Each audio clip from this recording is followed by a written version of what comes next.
तो बरमला आप question answers कर सकते हैं। चलिए जी, बिस्मिल्लाहिर्रहमानिर्रहीम। We have one another AS computer science 9618 paper 2 की class and the topic, this is the second class for the structure charts. Keeping in mind कि हम कुछ क्वेश्चंस कर चुके हैं, we have the track record with the help of the booklet which we have. तो हमने structure chart को पढ़ा, उसके कुछ क्वेश्चंस को हमने सॉल्व किया। For example this question and then we did this question, जिसके अंदर ये चीज कहलाती है, अब लिखा हुआ नजर आ रहा होगा कि जो सब रूटीन्स हैं उनके हेडर्स की डेफिनेशंस। यहाँ पे लिखा हुआ है सूडो कोड मॉड्यूलर हेडर्स, लेकिन बेसिकली इसको हम क्या कहते हैं यार, ये जो सब रूटीन्स है ना उसके हेडर्स की डेफिनेशन है। उसको देख के जब आपकी और प्रैक्टिस हो जाएगी तो आप देख कर ही बता सकोगे कि यार ये सब प्रोग्राम का नाम क्या है, उसके पैरामीटर्स कितने हैं, पैरामीटर्स की डेटा टाइप क्या है, पैरामीटर के पासिंग का मेथड कौन सा है, बाय वैल या बाय रेफ, और वो फंक्शन है या प्रोसीजर है, और अगर फंक्शन है तो वैल्यू को रिटर्न करेगा। तो ये कुछ इन्फॉर्मेशन हम डिस्कस करते हुए आ रहे हैं। आपको विद टाइम इसको थोड़ा सा और प्रैक्टिस में लेकर आना। फर्दर इसकी हम थोड़ी सी और रिक्वायर्ड प्रैक्टिस करते हैं। मैं यहीं पे एक और क्वेश्चन को बोरो करता हूँ हमारी पेपर 2 की बुकलेट में से, और फिर इसको हम यहाँ पे सॉल्व करके देखते हैं। कीपिंग इन माइंड के अगर कुछ चीज समझ में नहीं आती तो इमीडिएटली मुझसे पूछना, ठीक है। तो there are two modes of question. एक क्वेश्चन के अंदर तो यहाँ मुझे दोबारा मॉड्यूल्स की डेफिनेशंस लिखी भी आ रही है नजर, जिसको आपको यहाँ पे कंप्लीट करना है, इसको आप खुद कीजिएगा, क्योंकि with the help of the previous recording जिसके अंदर हमने ये वाला और ये वाला काम किया हुआ है, तो यहाँ पर भी ये वाला और ऐसा ही काम हुआ है। ये चीज थोड़ी सी डिफरेंट है, इसको मैं थोड़ा सा डिस्कस कर लेता हूँ, और उसके बाद सबसे ज्यादा जो इम्पोर्टेंट है मेरे ख्याल में हमें इसको डिस्कस कर लेना चाहिए सबसे पहले। मतलब ये अनदर वे अराउंड है। देखो इसमें सीन क्या हो रहा है कि ये चीज दी हुई है और इससे आपको ये बनाना है या फिर आपको इसको लेबल करना है। लेकिन व्हाट इफ कि आपको पिक्चर दी हुई हो और आपसे एक्सपेक्ट किया जाए कि ये चीज लिख के दिखाओ, ठीक है। तो ये वाली प्रैक्टिस करते हैं।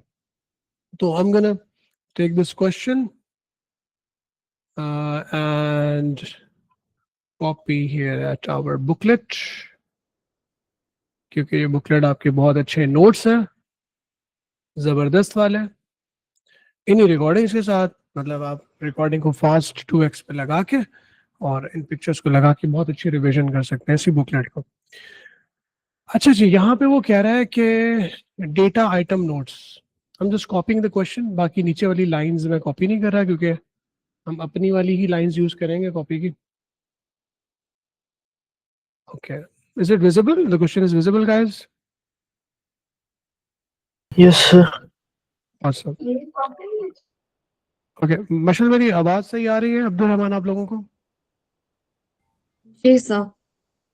Okay, that's good. अच्छा जनाब, तो भाई यहाँ पे वो कह रहा है कि structure chart illustrates part of the membership program. कोई मेंबरशिप प्रोग्राम होगा जिसके अंदर कुछ भी हो रहा होगा। हमारा मेजर कंसर्न जो स्ट्रक्चर चार्ट बनाना या स्ट्रक्चर चार्ट से सब रूटीन के हेडर्स की डेफिनेशंस को लिखना। तो वो कह रहा है कि यहाँ पे हमें सिंबल का पता है। सिंबल का पता है ना आपको? कौन सा सिंबल है ये? कौन सा सिंबल है ये? सिलेक्शन सिंबल है या रिपीटेशन सिंबल है स्ट्रक्चर चार्ट के अंदर? ये सिलेक्शन सिंबल है, याद रखिएगा, मैंने पहले भी बताया था। इसका मतलब जो अपडेट है ये सब ए, सब बी और सब सी, इन तीनों में से किसी एक को चूज करेगा। सिलेक्शन हो रही है यहाँ पे, ठीक है।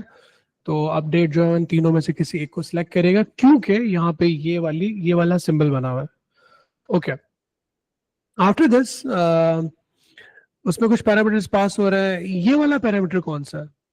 कैन एनीबॉडी टेल इस पैरामीटर की क्या क्या खास बातें हैं? अगर आपने प्रीवियस क्लास अटेंड की हुई है तो ये वाला जो डेटा पास हो रहा है, ये वाला जो पैरामीटर है, इसके अंदर इसका ये डार्क होना, इस सर्कल का फिल होना क्या बताता है? What does this specifies? Sir, I know it, but I don't remember. I mean, मुझे recording देखनी है so that I can No I issue. haven't written it down. I'm just going giving a quick recap, ठीक है? तो Yeah. Guys ये अगर circle fill हुआ होता है तो इसका मतलब होता है कि बूलियन डेटा टाइप है. Okay, it's Boolean. और अगर फिल नहीं हुआ हुआ, जैसे यहाँ पे बाकी हम डेटा डेटा को फ्लो होते हुए देख रहे हैं, यहाँ से वहां और वहां से यहाँ, इन बिटवीन प्रोग्राम्स, ठीक है? अब देखो ना, ये डिफरेंट प्रोग्राम्स है. अपडेट प्रोग्राम इनका बॉस है, ये ए सब बी सब सी में से किसी भी एक प्रोग्राम को यूज कर सकता है. किसी भी, मैं क्यों कह रहा हूँ, क्योंकि यहाँ पे ये वाला सिंबल बना हुआ होता है. समटाइम ये सिंबल नहीं भी बना हुआ होता, तो इसका मतलब होता है तीनों को यूज करेगा. और जब वो इसको यूज करेगा किसी भी सब प्रोग्राम को, तो उसको कोई डेटा वैल्यूज देगा, कुछ डेटा वैल्यूज देगा, कुछ उसको वापस भी मिलेंगी. जैसे कि यहाँ पर हो रहा है, अगर हम सब बी को कोई वैल्यू दे रहे हैं तो एक वैल्यू उसको वापस भी मिल रही है. ओके, अच्छा, जो वैल्यू को वापस करता है वो वाला सब प्रोग्राम क्या कहलाता है? सब प्रोग्राम्स की दो टाइप्स हैं, सब रूटीन्स की, फंक्शन एंड प्रोसीजर्स. जो रिटर्न करता है वो क्या होता है? प्रोसीजर होता है, फंक्शन होता है? Function. फंक्शन होता है. तो क्योंकि ये वैल्यू को वापस भेज रहा है, वी कैन सी दैट सब भी वापस भेज रहा है वैल्यू, तो इसका मतलब ये वाला जो है ना फंक्शन होने वाला है. तो हम, sorry, I was about to make a big mistake. तो ये सब भी जो है वो फंक्शन हो सकता है. अब नाउ वन मोर थिंग, इसका सब सी के ऊपर तो खैर कोई डेटा वैल्यूज हमें नजर ही नहीं आ रही है, इसको हम बाद में देखेंगे. यहाँ पे हमें वैल्यूज नजर आ रही हैं. यहाँ देखा जाए तो कोई वैल्यू एक्चुअली डायरेक्टली रिटर्न नहीं हो रही, इस तरह से ना डायरेक्टली वापस नहीं आ रही, वो कुछ आना जाना दोनों तरफ सिंबल बना हुआ है. ये वाला सिंबल किसी को पता है कौन सा वाला होता है? ये एक पैरामीटर पासिंग मेथड को स्पेसिफाई करता है. दो मेथड होते हैं, एक होता है बाय वैल जिसके अंदर चेंज रिफ्लेक्ट नहीं होता, और एक होता है बाय रेफ जिसमें चेंज रिफ्लेक्ट भी हो रहा होता है. तो खैर मैंने इशारे से बता ही दिया. तो इसका मतलब ये वाला जो पैरामीटर पासिंग मेथड होगा ये होगा बाय रेफ. ठीक है, Why so? By ref, by reference, by ref, Why? Why? By REV. No, no, I'm saying why. क्यों? बिकॉज एट दिस मोमेंट मैं इसकी डिटेल में आगे जाके चाहूंगा, क्योंकि इसके सिंबल के अंदर हमें एरो दोनों तरफ लगा हुआ नजर आ रहा है. That's why this is by ref. All right. सो फार अगर किसी भी पैरामीटर के अंदर एरो इस तरह से बना हुआ होगा तो इसका मतलब होगा कि ये बाय रेफरेंस वैल्यू पास हो रही है. बाकी सारे के सारे बाय डिफॉल्ट बाय वैल है. तो इसका मतलब कि जिसको हम बाय वैल्यू भी कहते हैं, कि ये वाला भी और ये वाला भी और ये वाला भी, ये तीनों बाय वैल है. ओके, अब इसको मैं हाईलाइट कर रहा हूँ, मैं इसका आंसर नहीं लिख रहा, आंसर मैं नीचे लिख रहा है, ये मैं समझा रहा हूँ मैं अभी. ओके, तो सब ए और सब बी के बारे में हमने थोड़ा सा जान लिया. सब बी के बारे में पता चल गया कि फंक्शन है, सब ए प्रोसीजर है क्योंकि डायरेक्टली वैल्यू को रिटर्न नहीं कर रहा, हाँ इसके अंदर बाय रेफरेंस हो रहा है, ये एक प्रोसीजर है. सब सी में कोई वैल्यू रिटर्न नहीं हो रही, इसको बेचारे को मिल भी नहीं रही लेकिन रिटर्न नहीं हो रही, तो इसको भी हम प्रोसीजर ही बोलेंगे. बोल हो गया, काफी सारी बातें हमने यहाँ पे सीख ली. अब हम इसको थोड़ा लिखने के लिए जाते हैं. यहाँ पे शायद कोई और कहानी भी लिखी हुई है. Data items, item They're in by ref. हाँ, In by ref, we are also returning the value also now. Because arrow. देखो, एक पूरी की पूरी वैल्यू ऐसे अकेले से सुकून से वापस जा रही है, ये वाला सीन है, ये वाला सिंबल है. इसका मतलब कि ये तुम्हारा प्रोग्राम, इस प्रोग्राम की कैपेबिलिटी के वैल्यू उठा के खुद ही वापस फेंक सकता है, तो ये फंक्शन कहलाएगा. अगर Okay. कोई भी सब रूटीन इस तरह से वैल्यू को वापस नहीं फेंक रही तो वो प्रोसीजर हो गई. Okay. ये एक कॉन्सेप्ट हो गया. अब एक दूसरा कॉन्सेप्ट है, उसको हम कहते हैं पैरामीट्रिक कैसे पास हो सकते हैं वैल्यूज, बाय वैल्यू या बाय रेफ. अगर वैल्यूज पूरी की पूरी, मतलब एरो दोनों तरफ नहीं लगा हुआ स्ट्रक्चर चार्ट को बाय लुकिंग एट इट, तो इसका मतलब कि वो वैल्यू, अगर एरो दोनों तरफ नहीं लगा हुआ तो इसका मतलब वो बाय वैल्यू है, मतलब वो दोनों तरफ चेंज नहीं करेगा. अब यहाँ पे हमने देखा कि एक वैल्यू ऐसे पास हो रही है कि जो वैल्यू पास होगी उसमें जो चेंज होगा वो चेंज पीछे भी आ जाएगा।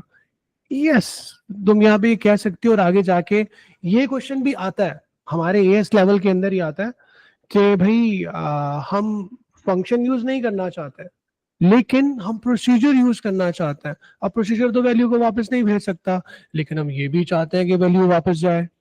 तो हाँ, उसका हल क्या है कि जी आप ऐसा करें कि उस प्रोसीजर के अंदर जो पैरामीटर है वो बाय रेफ ले लें, ताकि जो वैल्यू को रिसीव करे जब उसके अंदर प्रोसीजर चेंज करे वो चेंज पीछे भी चला जाए।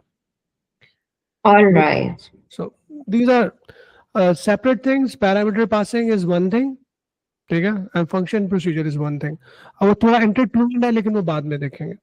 अब इसको इंडिविजुअली इन कॉन्सेप्ट्स को याद रखो कि यार ये बाय रेफ है, ये बाकी बाय वैल है, ये फंक्शन है क्योंकि पूरी वैल्यू को वापस रिटर्न कर रहा है, ये रिटर्न नहीं कर रहा तो ये प्रोसीजर है, प्रोसीजर है। चलो जी, good question. Data items, data item notes. Name contains the name of a club member. T1 and T1 are of type real. ठीक है जी। वो फर्दर को थोड़ी सी बात बता रहा है, कह रहा है कि जो नेम है ये तो ऑब्वियसली नेम की डेटा टाइप हमें पता स्ट्रिंग ही होनी है ऑब्वियसली। और P1 को और T1 को वो कह रहा है कि ये दोनों जो हैं ये दोनों रियल होने वाला है। ये थोड़ा मकड़ी का जाला सा बन गया, मैं मेरे ख्याल में थोड़ा सा इसको, ठीक है, खत्म कर दूं। ये समझाने की हद तक ठीक था। ऑलराइट, तो भाई P1 और T1 ये दोनों क्या है, रियल है। ओके, जैसा कि उसने यहाँ पे आपको बताया, इतनी सारी बातें बता दी उसने। अब कह रहा है जी explain the meaning of the diamond symbol. ये तो एवरीबॉडी नोज अबाउट इट। इसका मतलब है कि अच्छे बच्चों की तरह लिखेंगे। ऊपर वाले का क्या नाम है, ऊपर वाले का नाम अपडेट। अपडेट कैन आइदर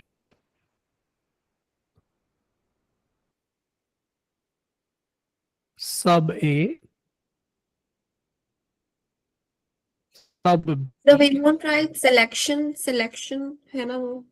हाँ, ये लिख सकते हो, लेकिन इसका एग्जाम स्टाइल का आंसर है ना, या जो जिस तरह से क्वेश्चंस आते भी हैं भी उसी तरह से लिख रहा हूँ। कि जो अपडेट है ना, अपडेट कैन आइदर रन सब A, सब B और डायमंड सिंबल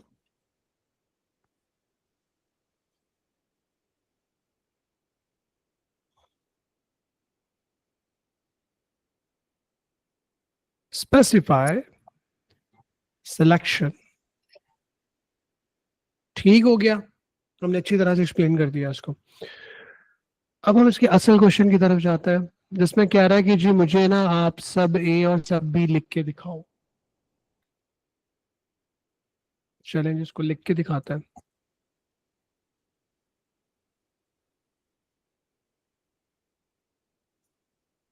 सब ए के लिए हमें क्या लिखना होगा, सब ए के अंदर नेम रिसीव हो रहा है, स्ट्रिंग डेटा टाइप है उसकी, ये एक पैरामीटर है। सब ए का पैरामीटर नेम है, उसकी डेटा टाइप स्ट्रिंग है। सब ए का पैरामीटर P2 है, और P2 की डेटा टाइप बताओ क्या है भाई, ब्लैक कलर का ये डेटा टाइप क्या होगी, बूलियन। वेरी गुड, बूलियन है। और ये बाय रेफ भी है। तो सब ए के हम हेडर को डिफाइन करते हैं, इट्स अ प्रोसीजर।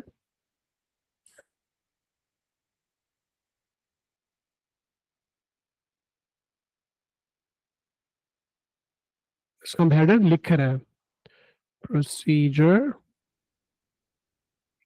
प्रोसीजर का नाम है सब ए, ब्रैकेट स्टार्ट, सबसे पहले आ गया नेम। अच्छा याद रखिएगा, चले मैं लिख देता हूं कि अगर एरो दोनों तरफ नहीं बना हुआ ना, तो उसकी जो पैरामीटर पासिंग है वो बाय वैल है। बाय वैल लिखना जरूरी नहीं होता, अगर आप नहीं लिखते हो तो बाय डिफॉल्ट बाय वैल होता है, बाय रेफ लिखना पड़ता है, लेकिन हम यहाँ पे बाय वैल लिख देते हैं। अगेन अगर नहीं लिखोगे तो भी सही है, बाय वैल को Sir by Bandesha, val. can you tell me the page number or of the past papers? Page number 173। नहीं सर, पीडीएफ नहीं, पीडीएफ ऊपर पेज कहीं पेज नंबर 171 है।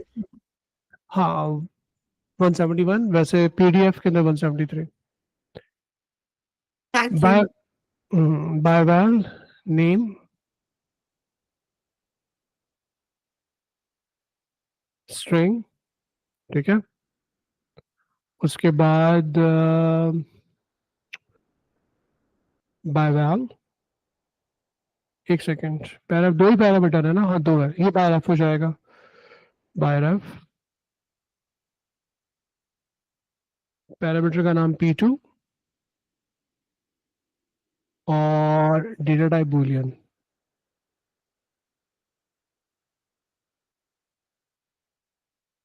चले जी, फंक्शन का हेडर बन गया। ये फंक्शन का हेडर बनना समझ में आना चाहिए। प्रोसीजर हम पता कर चुके थे, प्रोसीजर है क्योंकि वैल्यू को वापस नहीं भेज रहा था, और नाम इसका सब ए था।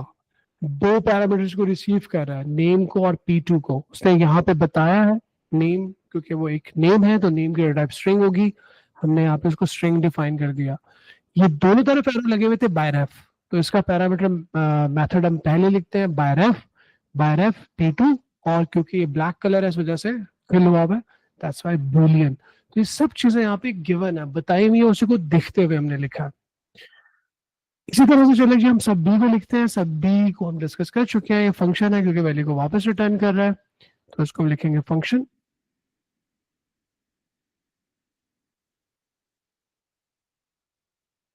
फंक्शन का नाम क्या था, सब बी, और सब बी का जो पहला पैरामीटर है वो p1 है, जो रिसीव कर रहा है, रिसीव करने वाला p1 है, ठीक है। तो और उसके ऊपर कोई वो दोनों तरफ एरो नहीं बना हुआ, तो उसका मतलब वो बाय वैल है, बाय वैल p1। और इसने स्पेसिफाई किया हुआ है कि p1 जो है वो रियल है, इसकी डेटा टाइप हम रियल लिख देंगे। अब मैंने ब्रैकेट यूज क्यों किया है भाई, देखो ये पैरामीटर नहीं है, ये वैल्यू पैरामीटर ही है, लेकिन ये वैल्यू रिटर्न हो रही है, ये इसको मिल नहीं रही। मिलने वाली जो वैल्यूज होती हैं जो किसी सब रूटीन की तरफ आ रही होती हैं, किसी ब्लॉक जो नीचे ब्लॉक बना हुआ है उसकी तरफ आ रही होती हैं इस तरह से, तो वो ब्रैकेट के अंदर आती हैं। तो ये चीजें ब्रैकेट में देखो, इस तरह की वैल्यूज दोनों आ रही थी इसकी तरफ से, एक की तरफ से, दैट्स व्हाई वो ब्रैकेट के अंदर है। लेकिन फंक्शन क्या करता है, वैल्यू को रिटर्न करता है, तो ये t1 बेसिकली रिटर्न हो रहा है, तो इसको हम लिख देंगे रिटर्न्स।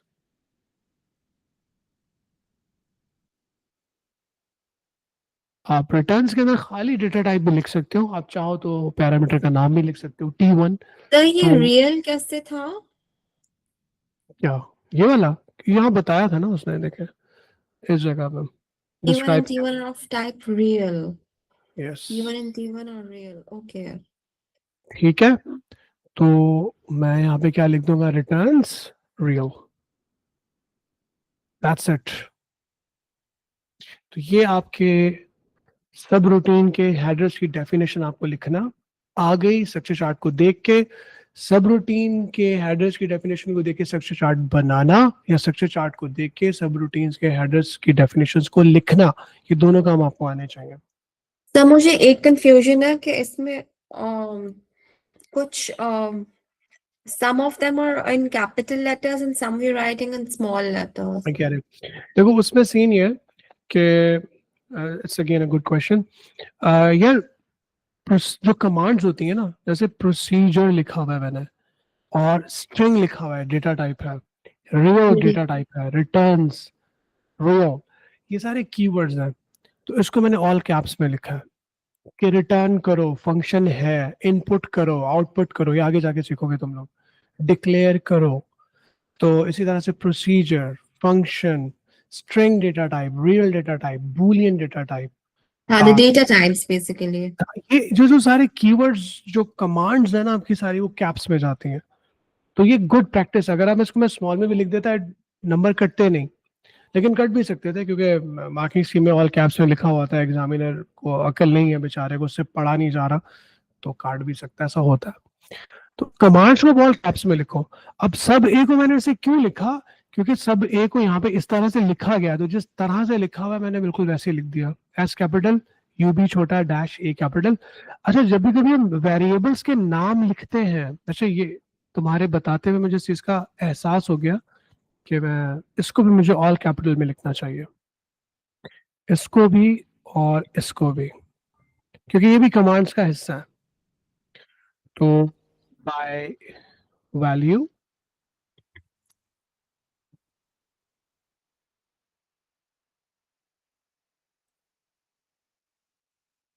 ठीक है, ये क्या था, ये था बाय रेफ,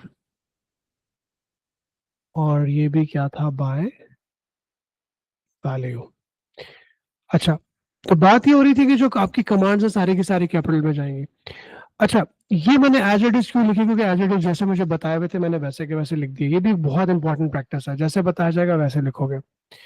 अब रह गए इनके ये वेरिएबल के या पैरामीटर्स के नेम। इसमें जो गुड प्रैक्टिस अगेन होती है कि जब हम वेरिएबल को नाम देते हैं तो उसका पहला लेटर कैपिटल लिख देंगे, बाकी स्मॉल लिखेंगे। तो किसी दूसरे प्रोग्रामर को इन प्रैक्टिस को अडॉप्ट करने की वजह से किसी दूसरे प्रोग्रामर को बड़े आराम से नजर आ जाएगा, अच्छा यार ये फंक्शन प्रोसीजर के नाम है, बाय लुकिंग एट इट, या इसमें बड़ा छोटा मिक्स हुआ होगा, इसमें भी पहला वाला लेटर बड़ा और बाकी छोटे लिखे हैं, तो इमीडिएटली पकड़ लेगा ये कोई डेटा स्ट्रक्चर है, मतलब वेरिएबल है, कांस्टेंट है, एरे का नाम है, और बाकी कमांड्स हैं। Good programming practice. ठीक है जनाब। जी सर, या एब्सोल्युटली, थैंक यू। ओके, और मार्किंग स्कीम में भी इसी तरह से लिखा होता है, मतलब गुड प्रोग्रामिंग प्रैक्टिस को प्रमोट किया हुआ होता है। और थ्योरी में भी आता है कि जी आप अपने कोड को ज्यादा रीडेबल कैसे बना सकते हैं। इंडेंटेशन होता है, प्रिटी प्रिंटिंग होता है, और आप जो है वो कमांड्स के लिए जो कीवर्ड्स हैं उसके लिए आप ऑल कैप्स यूज करें, वेरिएबल्स नेम्स के लिए आप फर्स्ट लेटर को कैप करें, बाकी को स्मॉल लेटर्स में, डेटा स्ट्रक्चर्स को उस तरह से लिखें। Okay, so after doing this question, we can move on towards the next one. I think this is the one we were talking about. Basically, इसी की continuation के अंदर लिखा हुआ है, explain the meaning of the curved arrow. उसी तरह का ही क्वेश्चन है जिसको हमने अभी भी सॉल्व किया। Explain, इसको भी हम कॉपी कर लेते हैं अच्छे बच्चों की तरह।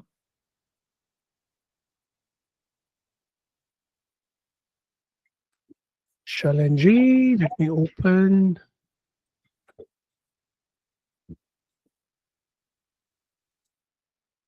Oh, Yes, my computer is sad for some certain reasons. Sir delete करके फिर से पेज ऐड कर दें। हाँ बिल्कुल, इसको एक जोड़ देना पड़ेगा, तो ये सही हो जाएगा। इसका बगैर किसी रीजन के मूड खराब है, इसलिए इसको हमने दोबारा ऐसे करके खोला तो ठीक हो गया। चलें जी, तो this is the question. I think हम इसके बारे में भी बात करते हैं, साथ में हम इसको भी कॉपी कर लेते हैं।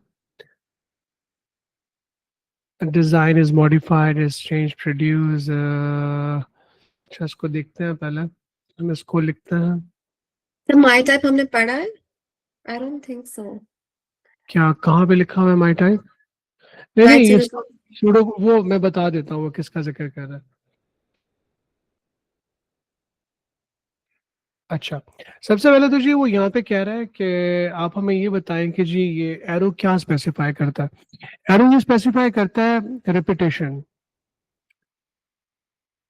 द कर्व्ड एरो, ठीक है। दिस स्पेसिफाई रिपीटेशन, एक तो रिपीटेशन को स्पेसिफाई करता है, दूसरा यहाँ पे क्या करेगा कि मॉड्यूल ए, जो मॉड्यूल ए है, will call the subroutines um, sub y1, sub y2, and sub 9 multiple times. एक दफा नहीं, बार बार कॉल करेगा, सिर्फ एक दफा नहीं बल्कि बार बार. ओके, तो ये कर्व्ड एरो जो है रिपीटेशन को स्पेसिफाई कर रहा होता है. Now let's move towards this part. The structure chart shows that sub 9 is a function. कैसे पता चला? क्योंकि वो वैल्यू को वापस भेज रहा है. ठीक है, you can see that sub 9 is sending a value back. That's why it's a function. The Boolean value is returned by sub 9 for processing by module A. मतलब जो sub 9 ने वैल्यू रिटर्न की उसको मॉड्यूल A वापस receive करने के बाद process करेगा. The original parameter RA is of type integer and RB is of type string. RA और RB दोनों string है, बहुत अच्छी बात है, उसने सब कुछ बता दिया. A record type my type will be defined with 3 fields to store the values passed between two modules. Okay. हाँ, तुम सही कह रहे हो कि मैंने यूजर डिफाइंड डेटा टाइप नहीं पढ़ाई. It's really fun, it's pretty easy. मतलब टाइप माय टाइप लिखकर उसके अंदर दो सब रूटीन्स को डिक्लेयर करना, एंड टाइप, ये भी kind of a bit of a like theory pseudocode mix वाला टॉपिक है. लेकिन गाइस ये हम ऑफ कोर्स बाद में कर पाएंगे, अभी नहीं कर पाएंगे. लेट मी चेक अगर इसका मैं सेकंड पार्ट करवा सकता हूँ. The design is modified and sub 9 is changed to a procedure. The procedure will be called with the single parameter of type my type. Write the pseudocode header for the. ठीक है, ये भी इसका हम बाद में ही करेंगे जब हम UDT कर चुके होंगे. UDT एक और टॉपिक का नाम है, user defined data type, record data type, composite data type, ये भी हमने बाद में पढ़ना है. फ्रेंड्स, अभी तक जितने भी स्ट्रक्चर चार्ट के क्वेश्चंस हैं, इस वाले क्वेश्चन को छोड़ के बाकी जितने, ये वाला क्वेश्चन बहुत मजे का, इसी तरह का हमने सबसे पहला क्वेश्चन किया था, उसको देख लीजिएगा. Draw a structure chart to show the relationship between the 7 modules and the parameters pass between them. ये भी इंटरेस्टिंग है, लेकिन इसके अंदर सब कुछ बताया हुआ है. ये बिल्कुल पैटर्न है, उसको आप खुद ट्राई कीजिएगा. इसके ऊपर मैं छोटा सा तुम्हारे लिए इनाम भी रख देता हूँ. ये वाला क्वेश्चन ये हमने सबसे पहले किया था. This one. So description of all the modules are given. आपको draw करना है, run करके दिखाना. तो any questions, boys and girls, so far? Let me just stop sharing. Sir Bandesha, can you please share? I wanted. What is that curve arrow called? That arrow is known as repetition. The curved arrow. Okay. The curved arrow. चले, और इसके अलावा कोई question?